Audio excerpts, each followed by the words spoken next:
Bismillahirrahmanirrahim. Assalamualaikum warahmatullahi wabarakatuh. Halo, selamat pagi anak-anak. Bagaimana kabar kalian? Semoga kalian dalam keadaan sehat ya. Jumpa lagi dengan Pak Guru dalam kegiatan belajar daring dan luring. Kali ini Pak Guru masih menjelaskan untuk tema yang keenam, menuju masyarakat sejahtera. Baik anak-anak, sebelum kita belajar, mari kita berdoa terlebih dahulu.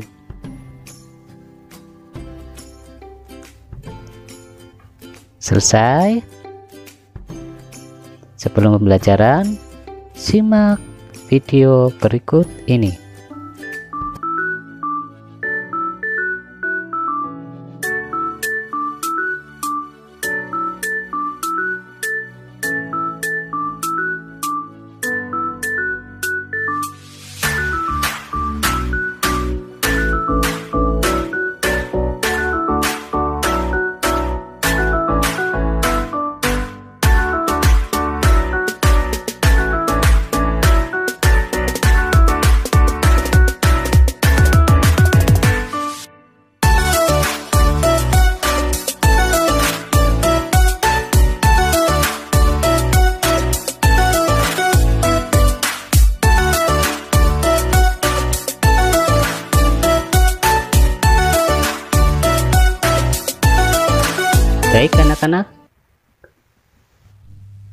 Baik anak-anak, mari kita lihat kompetensi dasar untuk kali ini apa ya. Nah, sekarang kompetensi dasar bahasa Indonesia. KD pengetahuan, menggali informasi yang dapat diperoleh dari teks non-fiksi. 4.8 KD keterampilan, menyampaikan hasil informasi yang diperoleh berdasarkan membaca teks non-fiksi secara lisan, tulis, dan visual. Kompetensi dasar IPS. KD pengetahuan 3.4 memahami makna proklamasi kemerdekaan, upaya mempertahankan kemerdekaan, dan upaya mengembangkan kehidupan kebangsaan yang sejahtera. 4.4 KD keterampilan, menyajikan laporan tentang makna proklamasi kemerdekaan, upaya mempertahankan kemerdekaan, dan upaya mengembangkan kehidupan kebangsaan yang sejahtera. Mari kita simak materi yang akan Pak Guru jelaskan berikut ini. Untuk bahasa Indonesia, kita lihat teks tentang non-fiksi. Upaya peningkatan kesejahteraan masyarakat.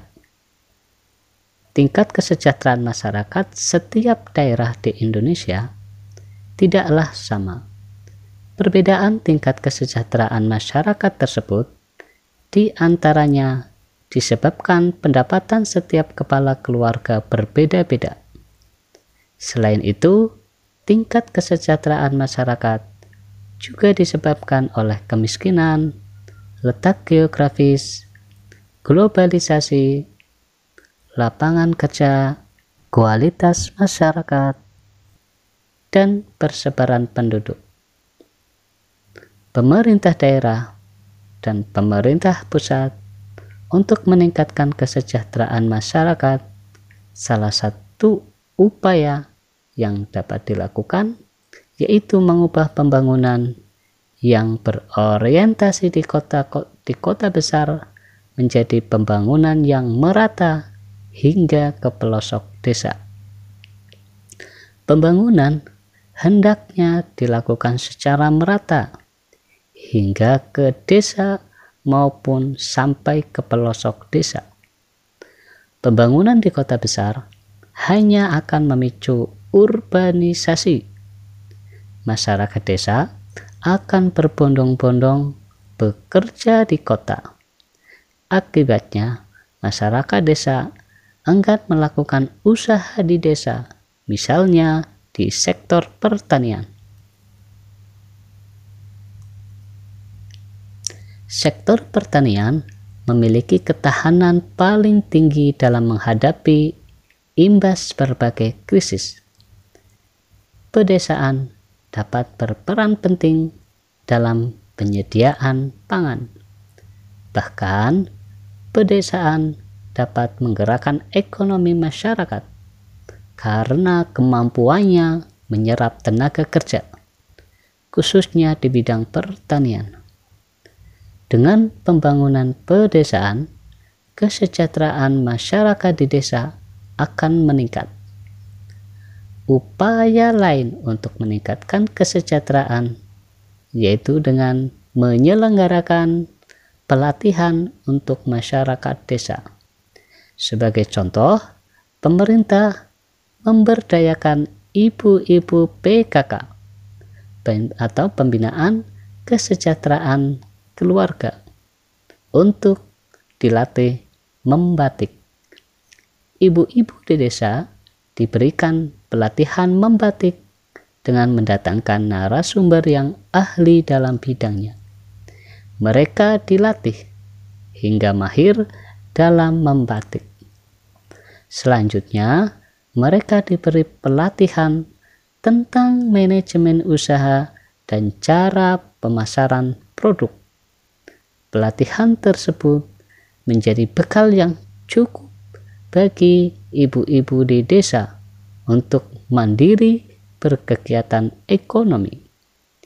Dengan demikian, pelatihan membatik dapat melatih jiwa kewirausahaan dan mengurangi kemiskinan yang ada di Indonesia.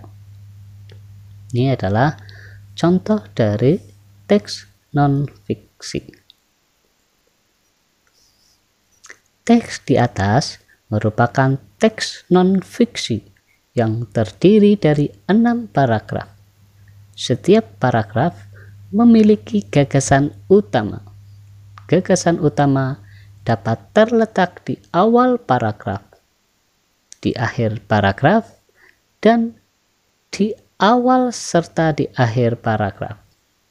Gagasan utama juga ada yang terletak di tengah paragraf.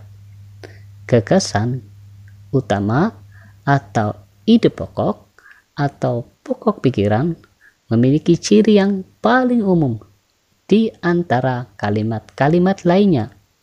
Kalimat lainnya merupakan kalimat penjelas yang bersifat menerangkan maksud dari gagasan utama yang berada di dalam kalimat utama.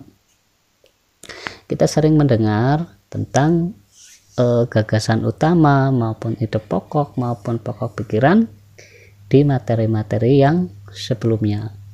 Begitu pula tentang paragraf yang dimana gagasan utamanya di awal, di akhir, maupun di keduanya. Nah, ini adalah pembagian paragraf berdasarkan letak gagasan utamanya. Untuk lebih jelas lagi, kita lanjutkan. Jenis paragraf menurut letak gagasan utama. Yang pertama, paragraf deduktif, yaitu paragraf yang gagasan utamanya berada di awal rangkaian kalimat, sementara kalimat-kalimat lainnya berisi penjelasan yang mendukung dari gagasan utama. Jadi paragraf deduktif ini gagasan utamanya itu terletak di rangkaian kalimat yang paling atas di bagian awal. Dilanjutkan dengan kalimat-kalimat yang selanjutnya itu adalah kalimat yang sifatnya menjelaskan dari gagasan utama. Kemudian paragraf induktif, yaitu paragraf yang gagasan utamanya berada di akhir rangkaian kalimat. Gagasan utama di akhir ini sifatnya menyimpulkan inti kalimat-kalimat penjelasnya. Kalau paragraf induktif, kebalikan dari paragraf deduktif. Paragraf induktif ini, gagasan utamanya itu terletak di akhir rangkaian kalimat. Nah, kalimat penjelasnya itu berada di kalimat ke-1, kalimat kedua, kalimat ketiga, kalimat keempat. Kemudian ditutup di kalimat yang terakhir, itu sebuah kesimpulan dari kalimat-kalimat penjelas tadi. Nah, kesimpulan ini merupakan gagasan utama. Kemudian paragraf campuran, yaitu paragraf yang gagasan utamanya berada di awal dan akhir rangkaian kalimat. Gagasan di awal merupakan inti pikiran dari paragraf tersebut, sedangkan gagasan yang letaknya di akhir hanya penekanan atau penguatan dari gagasan utama di awal. Jadi untuk paragraf campuran ini, gagasan utamanya itu berada di awal rangkaian kalimat dan di akhir rangkaian kalimat. Jadi ada dua. Yang pertama, yang bagian awal itu merupakan dari inti pikiran. Kemudian untuk gagasan utama yang diletakkan di akhir itu hanya sebuah penekanan atau penguatan. Jadi ditulis ulang hampir sama dengan yang di bagian awal. Nah, anak-anak, ini adalah beberapa jenis paragraf yang menurut letak gagasan utamanya. Tentu jenis paragraf ini sudah Pak Guru jelaskan di materi-materi yang sebelumnya. Kalau kalian masih ingat, tentunya akan mudah dalam menyerap pelajaran kali ini. Menemukan informasi yang dapat diperoleh berdasarkan judul dan gagasan utama. Nah, kemarin kita sudah belajar bagaimana menemukan informasi penting berdasarkan judul maupun gagasan utama. Gagasan utama bisa dituliskan berupa kalimat utamanya. Jadi kalimat utamanya nanti ada yang di awal, ada yang di akhir, ada yang di awal dan di akhir. Ini tentang gagasan utama yang diambil dari kalimat utama. Selain kedua cara tersebut, informasi teks dapat diperoleh dengan mengajukan pertanyaan. Jadi selain dua cara tadi, ada juga untuk mencari informasi, yaitu dengan cara mengajukan sebuah pertanyaan. Sekarang beberapa kalimat tanya ketika di bahasa Indonesia. Yang pertama, kalimat tanya selalu diakhiri dengan tanda baca tanya. Ini harus. Jadi ketika membuat kalimat tanya harus diakhiri dengan tanda baca tanya.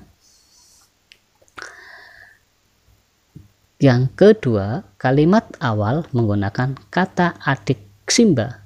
Ini adalah pertanyaan-pertanyaan yang secara umum menggunakan kata-kata tanya, yaitu adiksimba. Yang ketiga, kalimat tanya juga bisa menggunakan partikel kah. Selain menggunakan adiksimba, bisa menggunakan partikel strip kah. Contohnya apa? Kalimat tanya selain menggunakan adiksimba, yaitu contoh di sini, sudahkah kamu mengerjakan tugas? Kemudian, maukah kamu temani aku? Nah, ini contoh kalimat tanya yang selain menggunakan kata tanya adiksimba. Yang keempat, kalimat tanya memiliki dua intonasi, yaitu intonasi naik pada kalimat yang membutuhkan jawaban ya atau tidak. Kemudian intonasi turun pada kalimat tanya yang membutuhkan jawaban panjang. Intonasi turun itu seperti kalimat-kalimat tanya biasa yang menggunakan adiksimba. Tapi di sini Pak Guru akan jelaskan yang bagaimana intonasi naik. Contoh, ayahnya terlibat korupsi, tanda tanya. Nah, di sini Intonasi naik ini diucapkan dengan nada agak tinggi dan jawabannya itu hanya ya atau tidak. Lihat kalimat ini, intonasi naik pada kalimat yang membutuhkan jawaban ya atau tidak. Jadi di sini pada contoh intonasi naik itu hanya membutuhkan jawaban ya atau tidak. Ayahnya terlibat korupsi? Ya. Ayahnya terlibat korupsi? Tidak. Kemudian pemulung itu orang kaya? Ya. Pemulung itu orang kaya? Tidak. Ini adalah intonasi naik yang membutuhkan jawaban ya atau tidak. Selanjutnya, makna proklamasi kemerdekaan dalam rangka mensejahterakan masyarakat Indonesia. Dalam teks pembukaan Undang-Undang Dasar 1945 tertulis tujuan negara yang salah satunya adalah memajukan kesejahteraan umum. Hal ini berarti negara memiliki tujuan dan harapan kehidupan masyarakat yang sejahtera. Negara selalu berupaya untuk mengembangkan kehidupan berbangsa yang mendorong untuk mencapai masyarakat yang sejahtera.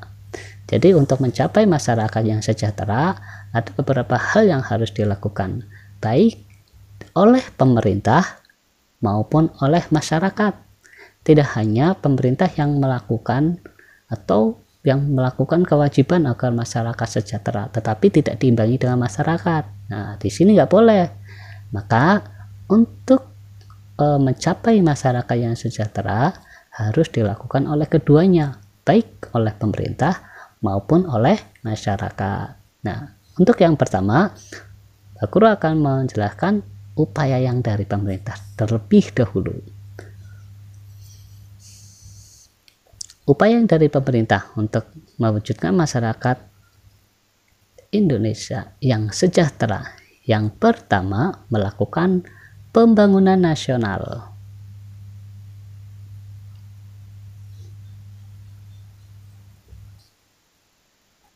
Yang kedua, nanti penjelasannya di samping, nanti kalian bisa baca sendiri ya. Yang dilakukan pemerintah lagi, melakukan pemerataan pembangunan. Yang ketiga, meningkatkan kualitas pendidikan. Nah, ini adalah yang dilakukan oleh pemerintah. Di pendidikan apa saja yang harus dilakukan? Menganggarkan 20% APBN untuk bidang pendidikan, memperbaiki penyesuaian kurikulum, meningkatkan mutu atau kualitas guru, kemudian menyalurkan bantuan operasional sekolah atau BOS, sehingga kalian sekolah itu tidak membayar atau gratis. Menyalurkan beasiswa bagi siswa yang berprestasi, meningkatkan fasilitas pendidik, terus menyalurkan bantuan dana penelitian untuk mahasiswa maupun dosen. Upaya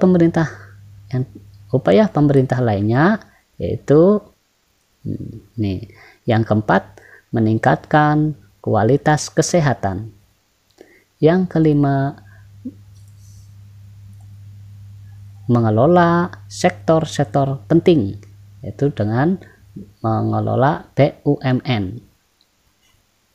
Yang keenam, melestarikan budaya nasional. Yang ketujuh, menjaga keamanan nasional. Ini adalah upaya yang harus dilakukan pemerintah untuk mencapai tujuan nasional. Nah, terus di sini apa yang harus dilakukan oleh masyarakat? Satu, masyarakat harus membayar pajak. Dua, meningkatkan ekonomi masyarakat desa.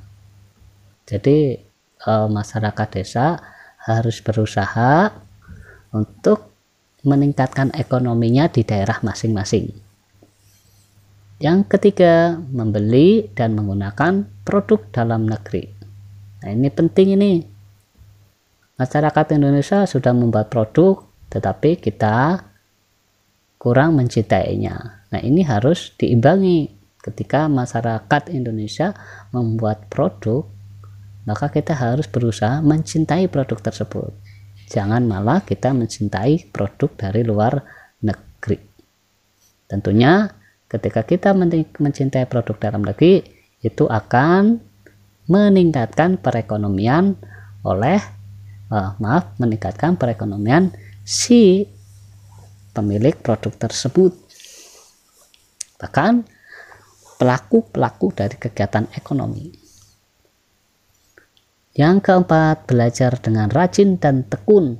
Nah, ini walaupun di era pandemi ini kalian harus tetap melaksanakan belajar dengan rajin dan tekun. Nanti kalian membaca penjelasannya. Yang kelima, harus menjaga kelestarian alam. Akhir-akhir ini banyak sekali bencana alam yang ada di Indonesia. Kalau kita melihat video-video yang ada di TV maupun di media sosial, bencana tersebut salah satunya adalah penyebabnya adalah ulah-ulah dari manusia yang kurang menjaga kelestarian alam. Yang keenam, mengikuti kegiatan pembinaan kesejahteraan keluarga. Ini yang tadi ada hampir sama yang ada di teks bahasa Indonesia, yaitu ibu-ibu mengikuti kegiatan. Yang ketujuh, menanamkan minat baca. Nah, ini yang mulai hilang. Anak-anak itu susah sekali membacanya, itu kurang, sehingga informasi-informasi yang sifatnya global kalian itu tidak tahu. Bahkan dalam belajar pun kalian mau ulangan saja, tidak mau belajar. Nah, ini karena minat belajar dan minat membacanya itu kurang. Tentu juga bagi masyarakat umum perlu adanya minat membaca, karena dengan minat membaca itu sangat berpengaruh terhadap pola pikir masyarakat. Jadi ketika pengetahuan umumnya banyak, maka pola pikir masyarakat itu nanti akan maju dan modern, sehingga ketika pola pikirnya yang seperti itu yang berkembang, nanti akan menjadi dasar untuk meningkatkan kualitas hidup dan kesejahteraan hidup bagi masyarakat. Nah, ini pembelajaran untuk yang PS, bagaimana upaya-upaya yang harus dilakukan oleh pemerintah maupun oleh masyarakat untuk mewujudkan bangsa Indonesia yang sejahtera. Nah, kegiatan pembelajaran untuk kali ini sudah selesai. Nanti kalian bisa simak kembali dan semoga bermanfaat untuk kalian. Kalian harus semangat belajarnya ya. Guru akhiri dulu. Wassalamualaikum warahmatullahi wabarakatuh.